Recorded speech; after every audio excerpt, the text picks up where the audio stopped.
जो है supreme court ने बहुत कही एक्सप्रेशन की बात, फ्रीडम ऑफ एक्सप्रेशन की बात, अपने आप को एक्सप्रेस करने की बात, डेमोक्रेसी की बात कही। उसको कैसे? सबसे पहले तो माननीय उच्चतम न्यायालय का बहुत शुक्रिया अदा करूंगा कि उन्होंने एक बहुत अहम फैसला दिया।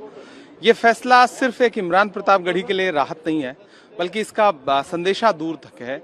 जिस तरह से अभिव्यक्ति की स्वतंत्रता का लगातार हनन किया जा रहा है, लोकतंत्र में जो सबसे खूबसूरत बात थी भारत के कि आपको अभिव्यक्ति की आज़ादी थी, और कम से कम कला, आर्ट, कोई भी आर्ट हो, कोई भी फॉर्म हो, पोइट्री हो या फिर ड्रामा हो या फिर और कोई आर्ट का फॉर्म हो, जिस तरह से उसको टारगेट करके पिछले 10 सालों में मौजूदा सरकार ने उसको कुचलने की कोशिश की है, उसके खिलाफ जो सुप्रीम कोर्ट का आज का ऑब्जर्वेशन के साथ साथ जो पॉइंट्स उन्होंने लिखे हैं, उनके लिए बहुत मुझे लगता है कि बहुत धन्यवाद मैं देता हूं।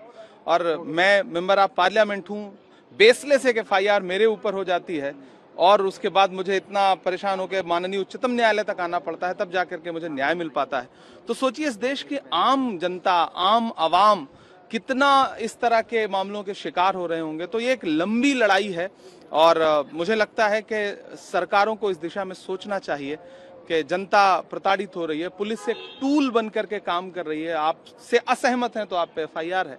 तो ये पूरी पद्धति रुकनी चाहिए और माननीय उच्चतम न्यायालय का एक बार फिर से बहुत शुक्रिया। साहब, आप जो है संविधान के अपने हाथ में लेकर आए हैं और आज जब से फैसला हुआ उसके बाद अब आप हाउस में आए हैं, तो ये इससे क्या आप? दरअसल हमारे नेता राहुल गांधी जी एक बात कहते हैं कि देश संविधान से चलेगा और इसको बचाने की लड़ाई हम सबको लड़ना है, लोकतंत्र को बचाने की लड़ाई लड़ना है। तो जाहिर सी बात है कि यही वो किताब है जिसने आज मुझे न्याय दिलाया है। तो मैं इस किताब का भी बहुत शुक्रिया अदा करूंगा जो हमारे लिए बहुत महत्वपूर्ण है, और मैं एक मेंबर ऑफ पार्लियामेंट हूं। मैं इस चीज को इंश्योर करने की लड़ाई लड़ूंगा कि देश संविधान से चले। गर्मियों की छुट्टी होने वाली थी, मेरे पापा आने वाले थे, तो हम लोग सभी खुश थे। तो मैं एक बेड पे चढ़ के डांस कर रहा था, लेकिन वो पहले ही आ गए। प्लीज